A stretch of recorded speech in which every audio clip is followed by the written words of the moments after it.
Life gets busy, especially during the holidays, and it's nice to have prepared mixes on hand to speed up the process when making dessert, breakfast, or quick bread. And while you can get these products at the store, they can be very expensive and probably have ingredients in them that you can't pronounce and may not be very healthy. Today, we'll be stocking your pantry with delicious and wholesome mixes that will make your life a bit easier during this hectic season. Whether unexpected friends drop by or your child announces at 7 o'clock in the evening they need treats for school tomorrow, having a quick and easy brownie mix on hand can keep you from going into panic mode. In a large bowl, mix 2.5 cups of flour, 1.5 cups unsweetened cocoa powder, 3.5 cups of granulated sugar, and 1.5 teaspoons of salt. Stir this well with a whisk. I forgot that I was supposed to put this through the sifter first because the cocoa powder has a tendency to clump. So after I whisked it the first time, I put it through the sifter to get everything broken up well, then I stirred it again. It made an extra step for me, but it worked out well. You might want to sift everything first. This mix will make 3 batches of brownies. Don't forget to label your jar with the directions on how to make the brownies. Next, we'll be making cornbread mix. Get yourself a large mixing bowl and a whisk to mix your mix. You'll also need a large container to store your mix in. I'm using a half-gallon jar. Everything gets dumped into the mixing bowl, and I'm sifting mine just to make sure there are no clumps. You want a completely blended product. Start with 4 cups of flour and add 3 cups of yellow cornmeal, 1 cup of sugar, 6 tablespoons of baking powder. Also add 1.5 teaspoons of salt. Whisk this together very well, then transfer the mix into an airtight container. Don't forget to label your product so you don't forget what it is. You will want to include the directions for use also. Welcome to the old Mayfield place. I'm Snow the farmer's wife, and I teach you to be more self-sufficient in so many ways, such as growing your own food, using herbal medicine, and preserving food for long-term storage. While Italian dressing is delicious on a salad, we use it more often as a marinade for grilled chicken. Here is a mix that you can keep on hand so you never run out. 4 tablespoons of dried oregano,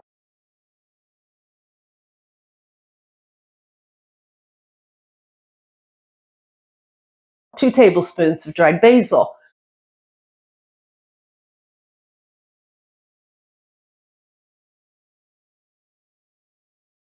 2 tablespoons of garlic powder,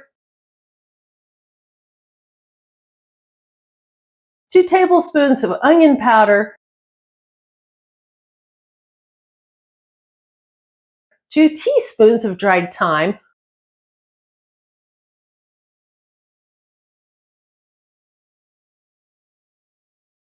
2 teaspoons of salt, and 1 teaspoon of black pepper. Combine all the ingredients and store in an airtight container. This will make about 6 batches of dressing when mixed. Our next mix is cream of soup.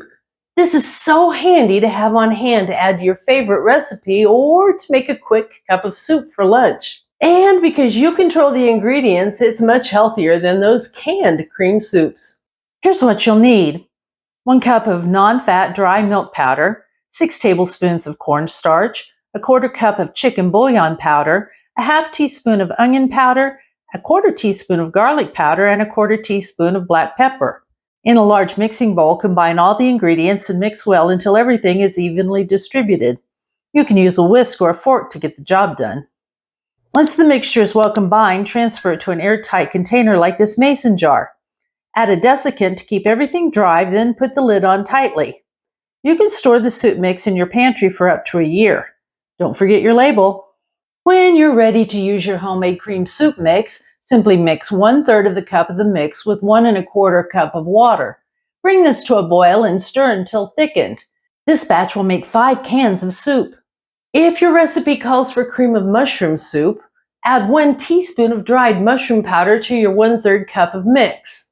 For cream of celery soup, add 1/4 cup of chopped fresh celery or 1 tablespoon of powdered celery. That's all there is to it. Your very own healthy, shelf-stable cream of soup mix. Not only is it easy to make, but it's also a great way to keep your pantry well stocked. Biscuit mix is so handy to have on hand to make a quick batch of pancakes, waffles, or even biscuits.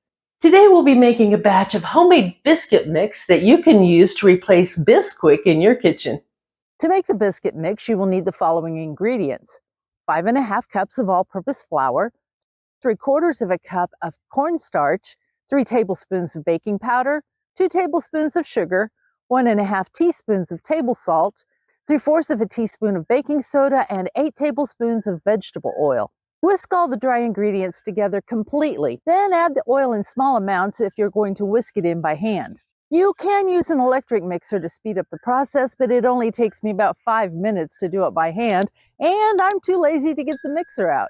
Mix until all the lumps are gone and the mixture is completely combined. Store your mix in an airtight container for up to 3 months, and don't forget to label your container. I like to label it with the recipe for the mix and the recipes for use. This way I don't have to hunt down the mix every time I need to refill the jar or make a batch of biscuits. It's right here.